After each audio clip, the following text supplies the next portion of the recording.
भगत से बेटे जिनके आजाद जैसे लाल हुए, वीर कुंवर के आगे सारे गोरे भी कंगाल हुए, गोरे भी कंगाल हुए। वीर भगत से बेटे जिनके आजाद जैसे लाल हुए, वीर कुंवर के आगे सारे गोरे भी कंगाल हुए।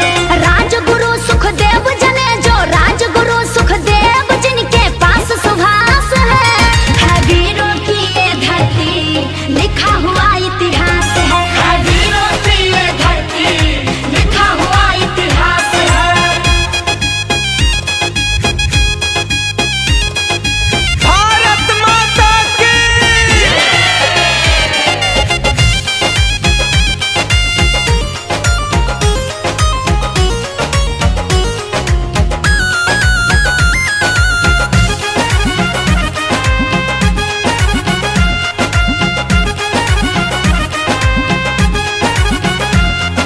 नमन करो इस मिट्टी को माथे पे अपनी सजा दो ना, याद करो उन वीरों को नाम से दीप जला दो ना, नाम से दीप जला दो ना। नमन करो इस मिट्टी को माथे पे अपनी सजा दो ना, याद करो उन वीरों को नाम से दीप जला दो ना।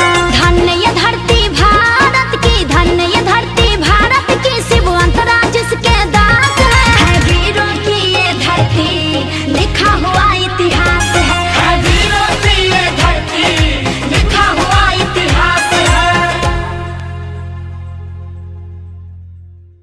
हरा रंग है हरी हमारी धरती की अंगड़ाई, केसरिया बल भरने